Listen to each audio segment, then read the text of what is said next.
Hello అండి. Hi అందరికీ. ఈరోజు యూట్యూబ్ కష్టాలు మాట్లాడుకుందామండి.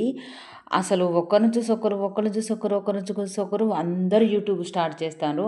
కానీ యూట్యూబ్‌లో ఉన్న కష్టాలు ముందే తెలుస్తాయి. ఎవ్వరంటే ఎవ్వరు స్టార్ట్ చేయరు యూట్యూబు. కాకుంటే అలా ఎంత ఇబ్బంది ఉంటదో, ఎంత కష్టం ఉంటదో ఎవరికీ తెలవక అది స్టార్ట్ చేసి టైం అంతా వేస్ట్ చేసుకుంటారు. యూట్యూబ్‌లో కేటాయించే టైం ఇంకా వేరే పని విషయంలో కేటాయిస్తే దేనికైనా యూజ్ అయితది.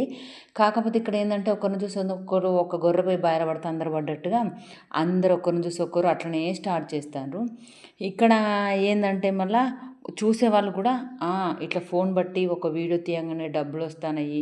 వాళ్ళు కష్టపడకున్నా ఏం లేదు ఫోన్ పట్టుకొని చేయంగానే డబ్బులొస్తానయి అని చూసేవాళ్ళు అనుకుంటారు. వాళ్ళకు యూట్యూబ్‌లో ఎన్ని ఇబ్బందులున్నాయి, ఎన్ని కష్టాలున్నాయో, ఆ డబ్బులు రావట్లేవని వాళ్ళకి తెలవదు కదా! చూసేవాళ్ళేమో అట్లా అనుకుంటారు. చేసేవాళ్ళకేమో ఇట్లా కష్టమైతది. కాకుండా ఇప్పుడు నేను అనేదేందంటే మీరు అనొచ్చు మరి యూట్యూబ్‌లో అన్ని కష్టాలుంటాయి, అంత ఇబ్బందులుంటాయి కదా! మరి మీరెందుకు స్టార్ట్ చేసిండ్రు అని అనొచ్చు. నేను కూడా మీలాగా గొర్రెనే కదా! ఒకరిని చూసి ఒకరు, ఒకరు చూసి ఒకరు బయలపడ్డట్టు నేను కూడా అట్లనే నాకు చిలక్కడ పని చేయడానికే వీలుండదు. అస్సలంటే అస్సలు తీరిక ఉండదు. నాకు బ్యాక్ పెయిన్ 2 ఇయర్స్ కింద నాకు బ్యాక్ పెయిన్ వచ్చింది. ఆ గ్యాప్‌లో నేను ఖాళీగున్నానన్నమాట. నేను ఖాళీగా ఇంటి దగ్గర ఉన్నప్పుడు నాకు ఉంటది కదా! ఇంకా పనిలేని మంగళోడు పిల్లి తలకాయ కొరికిచ్చినట్టు ఆ ఖాళీగా నేను ఇంటికాడ ఉన్న టైంలో టైం పాస్ కోసం మా పిల్లలకు కూడా అప్పుడు హాలిడేస్ ఉన్నాయి. ఆ టైంలో పిల్లలిద్దరూ నేను కలిసి ఫోన్ చేతిలో ఉంది కదా! ఇక యూట్యూబ్ స్టార్ట్ చేసినాము. అట్లనే యూట్యూబ్‌కి అలవాటు పడిపోయినాము. తాగుబోతోడు గనక తాగుడుకు బానిస అయ్యి ఎంత మరదమన్నా మరవడు కదా! తాగుడుకి ఎట్లా బానిస అయిండో నేను కూడా అట్లనే ఇంక అట్లా స్టార్ట్ చేసిన ఖాళీగా ఉన్న సమయంలో స్టార్ట్ చేసిన యూట్యూబ్ ఇప్పుడు కూడా కంటిన్యూ అవుతుంది అట్లనే. కాకపోతే ఏందంటే అదే ఇంకా యూట్యూబ్‌కి అలవాటు పడిపోయినాం కదా! మరవడం అంత ఈజీ కాదు. ఎందుకంటే ఇక మళ్ళా నేనిప్పుడు బంద్ చేద్దామా అనుకుంటే ఎట్లాగో నేను ఫోన్‌లో తీసేది మా చుట్టాలకి, మా అత్తగారోళ్ళకి, మా ఊరోళ్ళకి, మా అమ్మోళ్ళ ఊరోళ్ళకి, మా చుట్టుపక్కల అందరికీ తెలిసిపోయింది కదా! మళ్ళీ ఇప్పుడు బంద్ చేయడం ఎందుకన్నట్టుగా ఇక నేను అట్లనే కంటిన్యూ చేస్తానా. కాకుంటే అసలు ఆడవాళ్ళు సోషల్ మీడియాలో వచ్చుడే ఎక్కువ. వచ్చినాక చాలా జాగ్రత్తగా ఉండాలే. ఇక్కడ ఏమైందంటే ఇగ అందరూ చూసిర్రు కదా! ఎట్లాగో అట్నే కంటిన్యూ చేద్దాం. మధ్యలో ఆపేయడం ఎందుకు? సక్సెస్ అయ్యేంత వరకు దాని ఎమ్మటే పడదాము అన్నట్టుగా చేస్తూనే ఉన్నా. చేస్తంటే ఇక్కడ ఈ లైవ్‌లతోని, వీడియోలతోని మస్తు తలకాయ నొప్పైతంది. లైవ్‌లతోని చిన్న తలకాయ నొప్పి కాదండి. మస్తు ఇబ్బందులంటే ఇబ్బందు. గంటల తరబడి గంటలు లైవ్ ముందు కూర్చొని ఎవరు వ్యూస్ రారు, లైకులు చేయరు, కామెంట్లు చేయరు. గంటలు కూసొని తలకాయ నొప్పైతంది. ఈ లైవ్‌లకి, ఈ వీడియోలకు ఉపయోగించే టైము ఏ చేను పనికో, గడ్డి గలవడానికో, తోటలేరడానికో, పత్తులేరడానికో ఇవన్నిటికంటే మించి 4 పాచి పనులు చేయడం బెటర్. నాకు తెలిసి నాకున్న అనుభవంలో. కాకపోతే ఇగ ఈళ్ళకు బానిస అయిపోయినాం గదా! అందుకోసమనే యూట్యూబ్ బానిస అయిపోయినాం కాబట్టి ఇట్లనే ఫోన్‌లు పట్టుకొని అట్లనే చేయవలసొస్తుంది. కాకుంటే ఈ మధ్యలో నాకు తెలిసిన విషయం ఏందంటే, ఈ మధ్యలో నేను ఇద్దరు, ముగ్గురు సిస్టర్‌ల లైవ్‌లు జూషిన. లైవ్‌లు జూసినప్పటి కంచి నాకు ఇంకా టెన్షను అదే పెద్ద బాధైతాంది. ఎందుకంటే ఆ లైవ్‌లలో మెంబర్‌షిప్‌లంట.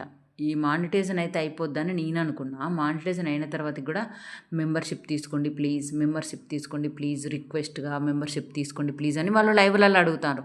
వాళ్ళు అడుగుతుంటే కామెంట్లు పెట్టే వాళ్ళు మాత్రము మస్తు ఘోరంగా అంటే మస్తు ఘోరంగా కామెంట్లు పెడతారు. అసలు ఆ కామెంట్లను చూస్తుంటే అబ్బా! యమ్మా ఈ లైవ్‌లు, ఈ ఫోన్‌లు ఎందుకురా బాబు తలకాయ నొప్పులేస్తుంది అన్నట్టు అనిపిస్తుంది.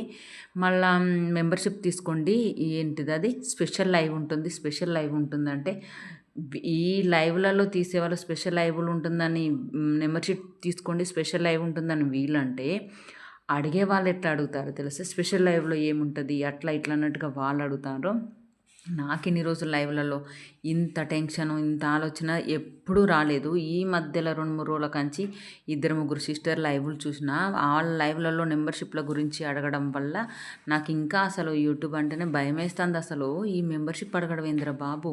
ఎవరి కాళ్ళు పట్టుకోవాలా? ఎవరిని అడగాలి? ఎవరిని అడగకపోతే ఏమైతది? దీని గురించి ఏంటిదన్నట్టుగా నాకు ఆలోచనొచ్చింది. మెంబర్‌షిప్ గురించి కూడా నాకు అంత కరెక్ట్‌గా తెలవదు. మళ్ళీ మెంబర్‌షిప్ తీసుకున్న వాళ్ళకి స్పెషల్ లైవ్ అంట. స్పెషల్ లైవ్ అంటే ఏంటిదో ఇంకా పెద్ద డేంజర్ అది. ప్లీజ్ ఎవరైనా కామెంట్ పెట్టేవాళ్ళు, లైవ్‌లో కామెంట్ పెట్టేవాళ్ళు కొంచెం జాగ్రత్తగా పెట్టండి. వాళ్ళు ఎట్లాగో జాగ్రత్తగా పెట్టరులేండి. వాళ్ళు సరదాకి లైవ్‌లు చూస్తారు. కానీ నేననేది ఏందంటే లైవ్‌లు తీసే సిస్టర్స్ ఉంటారు కదా! జాగ్రత్తగా లైవ్‌లు తీయండి. మెంబర్‌షిప్ ఏంటండి? స్పెషల్ లైవ్‌లు ఏంటి? అవి తీసే ముందు జాగ్రత్తగా అంటే జాగ్రత్తగా తీయండి. ఈ స్పెషల్ లైవ్‌లు అది ఇది అన్నట్టుగా తలకాయలు పెద్ద పాడు చేసుకోకండి. మళ్ళా ఇంకొకటి ఏందంటే కొత్తగా ఛానల్ స్టార్ట్ చేయాలి అనుకునే వాళ్ళు ఎవరైనా స్టార్ట్ చెయ్యకండి. 100% యూట్యూబ్ అంటేనే వద్దు. యూట్యూబ్ అసలు స్టార్ట్ చేయొద్దు కొత్తగా. ఛానల్ స్టార్ట్ చేసేవాళ్ళు ఆ టైం అంతా వేస్ట్, కళ్ళు వేస్ట్, ఫోన్ వేస్ట్, అన్నీ వేస్ట్. అన్నిటికంటే ఎక్కువ ఆడవాళ్ళు స్టార్ట్ చేయకండి. కొత్తగా ఛానల్ స్టార్ట్ చేసేవాళ్ళు, యూట్యూబ్ పెట్టాలనుకునే వాళ్ళు ఆడవాళ్ళు స్టార్ట్ చేయకండి. మళ్ళీ ఇంకేంటిదంటే నేను చెప్పేది, ఒకవేళ స్టార్ట్ చేసినా కూడా ఇంట్రెస్ట్ ఉండి ఎవరైనా స్టార్ట్ చేసినా కూడా మంచి కంటెంట్ పెట్టుకోండి. అందరిని ఆకర్షించుకునే అటువంటి కంటెంట్ పెట్టుకోండి. మంచి అందరికీ యూజ్ అయ్యేటువంటి కంటెంట్ పెట్టుకోండి. అంతేగాని పిచ్చి పిచ్చిగా వాళ్ళు తీస్తారు నేను తీస్తానా అన్నట్టుగా తీసి టైం వేస్ట్ చేసుకోకండి. మళ్ళీ ఇంకేంటిదంటే చదువుకునే పిల్లలు ఉంటారు కదా, వాళ్ళు అస్సలు యూట్యూబ్ స్టార్ట్ చేయకండి. చదువుకున్న పిల్లలకి టైం అంతా వేస్ట్ అయిపోద్ది. వాళ్ళు ఇబ్బందులు పడవలసి వస్తుంది. ఇటు చదువు పోతుంది, అటు టైం వేస్ట్ అవుతుంది, కళ్ళు పోతే అంతా ఆగమైపోతారు. ఈ ఇంటికాడ ఉన్న వాళ్ళు ఇక అట్లా ఇట్లా ఖాళీగా ఉన్న ఆడవాళ్ళు చేస్తారు, వాళ్ళే ఇబ్బంది పడతారు. చదువుకునే పిల్లలు మాత్రం అస్సలు యూట్యూబ్ స్టార్ట్ చేయకండి, చేస్తే ఇబ్బంది పడతారు. ఒకవేళ ఎవరన్నా ఖాళీగా ఉండే వాళ్ళు యూట్యూబ్ స్టార్ట్ చేయాలనుకుంటే ముందే మంచి కంటెంట్ ఎత్తుక్కోండి. ఆ మంచి కంటెంట్ ఎట్లుండాలంటే అందరిని ఆకర్షించుకునేటట్టు ఉండాలి. అంత టాలెంట్ ఉంటేనే యూట్యూబ్లోకి దిగండి. అందరిని ఆకర్షించుకొని ఒక్క వీడియోతోని 2-3 వీడియోలతో సక్సెస్ అయ్యేటంటి అట్లాంటి వీడియోలు ఎన్నుకునే శక్తి, సత్తా ఉంటేనే యూట్యూబ్ స్టార్ట్ చేయండి. అంతేగాని ఏ తెలివి లేకుండా, ఏది సక్సెస్ చేసే అంత టాలెంట్ లేకుండా, మంచి కంటెంట్ చేసే ధైర్యం లేకుండా అలా ఉన్న వాళ్ళు యూట్యూబ్ స్టార్ట్ చేయకండి అబ్బా. చేసి ఇబ్బంది పడకండి. యూట్యూబ్ స్టార్ట్ చేసినామంటే వీడియోని ఎడిట్ చేయడానికి, లాంగ్ వీడియోలు, రీల్స్ ఇవన్నీ ఎడిట్ చేయడానికి మస్తు తలకాయ నొప్పి. వీటికి అన్నిటికంటే మించి లైవ్ అండి. లైవ్ వల్ల మస్తు ప్రెషర్ ఆడోళ్ళకి. ఎంత బాగున్నా ఏదో ఒక కామెంట్లు, బ్యాడ్ కామెంట్లు వస్తూనే ఉంటాయి. ఈ వీడియో పూర్తిగా చూసి లైక్ చేయండి.